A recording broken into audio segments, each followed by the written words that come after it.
सरकार बदलने का दौर अक्सर दुनिया में देखने को मिलता है, लेकिन भारत की राजनीति को देख ये लगता है कि मानो सरकार बदलने का रिवाज ही खत्म हो चुका है। नतीजा बिहार चुनाव में हुई एनडीए की प्रचंड जीत है, जिसने एक बार फिर से नीतीश कुमार के बिहार की सत्ता में वापसी कर दी है। वो भी एक ऐसे नेता के हाथ में बिहार की सत्ता थमा दी गई जिसने विकास की गति बढ़ाने के बजाय और भी धीमा कर दिया।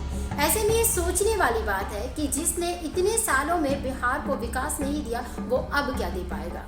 हाल ही में बिहार के सीएम पद के रूप में शपथ लेने वाले नीतीश कुमार के पास आर्थिक प्रगति के लिए नई सोच तक नहीं है। दिक्कत इस बात की है, मखाना उद्योग में मजदूरों की स्थिति जो काफी दयनीय है।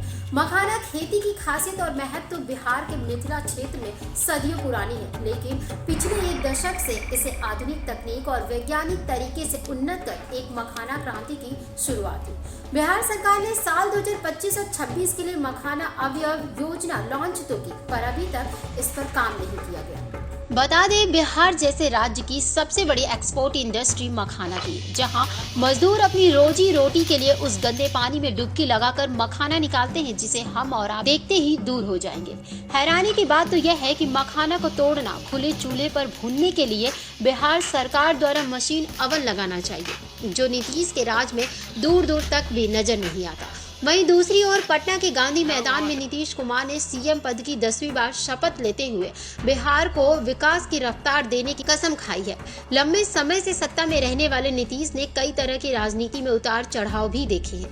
अपने पिछले कार्यकाल के दौरान नीतीश कुमार ने बिहार में शिक्षा, स्वास्थ्य और बुनियादी ढांचे जैसे कुछ क्षेत्रों में विकास किया तो है, लेकिन सिर्फ दिखावे भर का, जहां अभी भी कई चुनौतियां बाकी हैं, जैसे कि शिक्षा की गुणवत्ता और रोजगार के अवसर, जिसको लेकर बिहार आज भी रोता बिलखता है। इन्हीं मुद्दों को मद्देनजर रखते हुए इस बार बिहार विधानसभा चुनाव में जीत पाने के लिए नीतीश महिलाओं और युवाओं से जुड़े हजारों लोक लुभावने वादे कर बैठे, जिसे पूरा करने का अब वक्त आ चुका है, क्योंकि एनडीए को बम्पर वोटों से जीत हासिल कराने वाली ये जनता अब बिहार की सरकार से अपना अधिकार भी मांगने लगी है।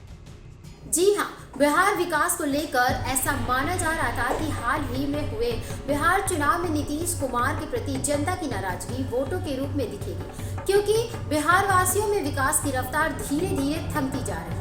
हालांकि 5 साल में नीतीश ने वाकई बिहार की कई व्यवस्थाओं में बदलाव कर रोड और पुल बनवाए, दूसरे कार्यकाल में गांवों तक बिजली भी पहुंचाई, लेकिन आखिरी 2 कार्यकाल में वह विकास का अगला कदम उठाने में इतने नाकाम साबित हुए, जिसने साबित कर दिया कि बिहार में नीतीश की कुर्सी जल्दी गिरने वाली है।